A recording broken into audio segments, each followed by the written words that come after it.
Nós vamos ver agora uma notícia e acreditem, se de um lado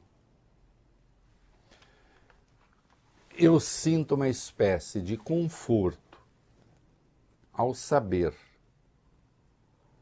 que em 2014 eu dei início a críticas a esta figura pública de que vamos falar agora, e eu estava praticamente sozinho, num dado momento realmente sozinho.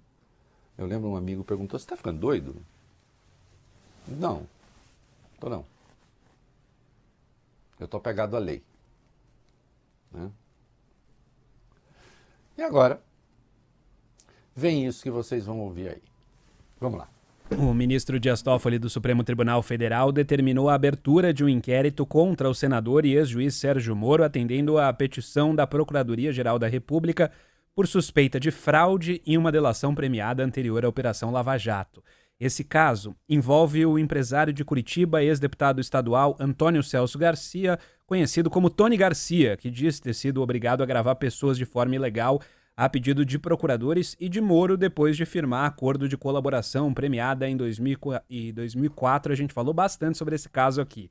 O processo está sob sigilo e a decisão é do dia 19 de dezembro. Os investigadores pretendem apurar suspeitas da prática de crimes como fraude processual, chantagem, coação, organização criminosa e crime contra a administração pública. As supostas ilegalidades, segundo Garcia, foram informadas à juíza federal Gabriela Hart em 2021. Segundo Tony Garcia, o relato dos possíveis crimes foi feito durante uma audiência há quase 3 anos, mas o conteúdo foi enviado ao STF somente após decisão do juiz Eduardo Apio, que atuou na vara da Lava Jato no ano passado.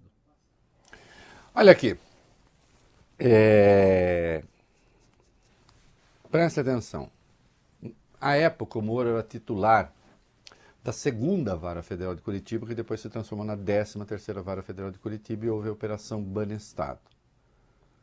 E esse empresário caiu num dos braços dessa Operação Banestado, envolvendo lá acusação de fraude num consórcio, o consórcio Garibaldi. Muito bem. E aí ele diz, fiz delação, para obter os benefícios da delação, Moro me propôs atuar como seu infiltrado. E a partir daí, diz ele, passou a fazer gravações clandestinas de autoridades do judiciário, muito especialmente empresários, mas autoridades do judiciário também, TRF4, né, que é o Tribunal Regional Federal da 4ª Região. Gravações de natureza ilegal.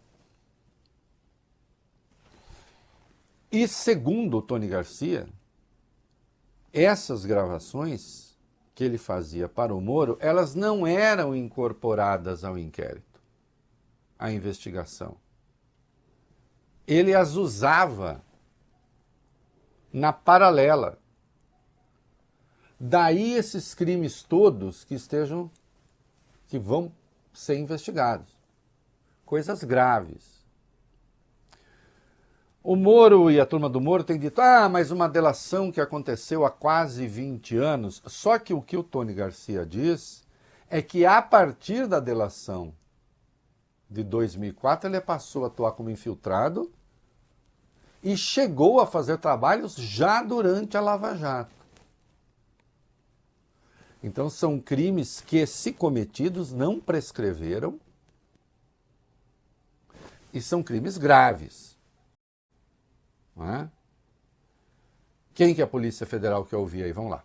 A Polícia Federal pediu a Toffoli que sejam ouvidos no inquérito a mulher de Moro, a deputada federal Rosângela Moro, do União Brasil de São Paulo, e procuradores e ex-procuradores da República que atuaram na Lava Jato, como Deltan Dallagnol. Em relato à PF, Tony disse que o acordo de colaboração foi utilizado por longo tempo como um instrumento de constrangimento ilegal. Garcia disse que Moro o orientou a se encontrar com uma pessoa que se dizia agente da ABIN, que se chamaria Wagner. De acordo com o empresário, o objetivo objetivo era cumprir missões dadas pelo então juiz, entregando números de telefones de pessoas a serem investigadas, as quais seriam objeto de interceptação telefônica. O ex-deputado disse ainda que houve uma colaboração supostamente fraudulenta que envolveu a perseguição a desafetos de Sérgio Moro no Judiciário e no Ministério Público Federal. O Moro diz o seguinte no Twitter. Não temo qualquer investigação, pois sempre agi com correção e com base na lei para combater o crime. Mas lamento a abertura do inquérito sobre fatos de quase 20 anos atrás e ao qual minha defesa não teve acesso, com base nas fantasias confusas de um criminoso condenado e sem elementos que as suportem, no caso, as acusações. Olha aqui.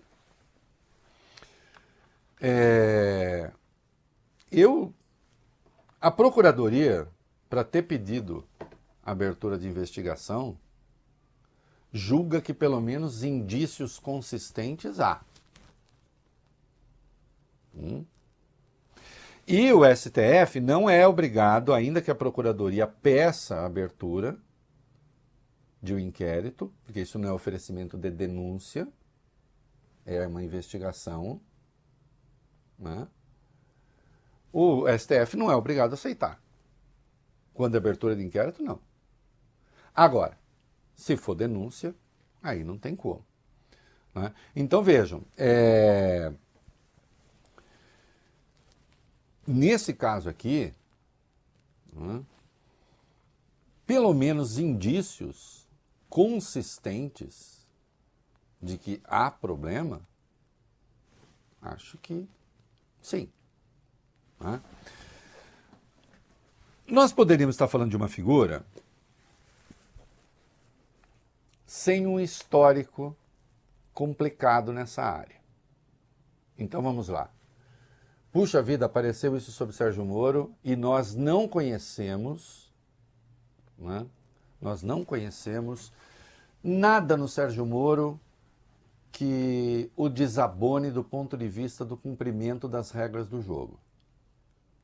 Mas eu pergunto a você, é isso?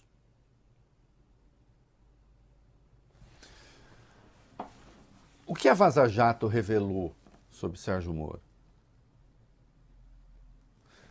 Revelou, acho que a palavra... revelou um contato irregular, ilegal, na verdade, entre o juiz e o Ministério Público.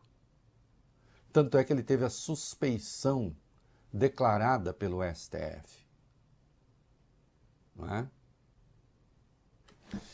Sérgio Moro é aquele que divulgou uma gravação de uma conversa da Dilma com o Lula, gravação que tinha sido feita fora do período em que ele mesmo havia autorizado a gravação. E ele tornou isso público, sem anuência, inclusive, do STF. Então, o Sérgio Moro que está aí, esse Sérgio Moro que vaza de 2004, esse de que fala o Tony Garcia, ele não é incompatível, eu não estou endossando as acusações, é preciso ver, ele não é incompatível com aquele Sérgio Moro que a gente conheceu. Com o Sérgio Moro, que em muitos aspectos mudou a história do país, a meu juízo, para muito pior. Para muito pior. Porque esse Sérgio Moro, agora que o Ricardo Lewandowski foi indicado para o Ministério da Justiça, ele tentou se comparar a Lewandowski. Olha aí, tá vendo? Eu fui indicado ministro da Justiça e aí o STF me tornou suspeito por isso. Não foi por isso. É que o senhor autorizou, por exemplo, a gravação de advogados de defesa, meu senhor. A escuta de advogados de defesa, que é ilegal. Né? Não foi por isso. Agora, de qualquer modo, é verdade. O senhor foi ser ministro da Justiça daquele que só venceu a eleição porque não pôde disputar com aquele que o senhor condenou. E condenou sem prova. Porque até hoje, nem o senhor, nem ninguém são capazes de dizer em quais páginas da sentença estão as provas contra o Lula. E, no entanto, Lula ficou 580 dias na cadeia, numa condenação sem prova. Uma Lava-Jato que recorreu a métodos escancaradamente heterodoxos, fora do padrão legal. Não é? Então, senhor, eu não torço para que o senhor quebre a cara, né? Juro, não tenho esse ânimo, né? Não vou ficar infeliz se acontecer, confesso. Né? Agora, é muito ruim que isso tudo tenha acontecido no Brasil. É muito ruim que juízes, membros do Ministério Público, façam esse tipo de coisa em instâncias do Estado brasileiro que têm de ser necessariamente sérias.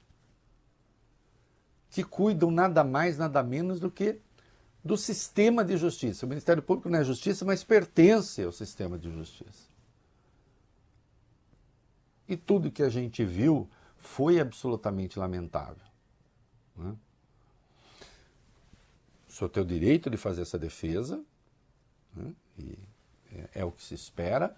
Agora, efetivamente, o seu histórico é compatível, ao menos com a investigação. E vamos lá, Ministério Público teria pedido para abrir a investigação se não houvesse nenhum indício? É pouco provável, mas já aconteceu no passado também. Sejamos francos, sejamos claros. Né? Agora, tanto o Ministério Público como o STF, o ministro do STF, viram razões para a investigação. Né? E aqui meu auto-Google está dizendo que eu posso ter, por falta de clareza ou confusão, deixar claro o seguinte. Quando o Ministério Público pede abertura de investigação, o STF pode concordar ou não. Mas o STF pode pedir abertura de investigação ainda que o Ministério Público diga não. Tá? O Ministério Público não vê razão para investigar, o STF vê. Tá claro isso?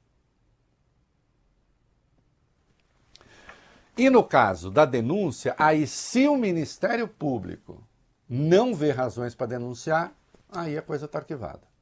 Tá? Que fique isso claro aqui, porque acho que pode ter ficado um pouco confuso.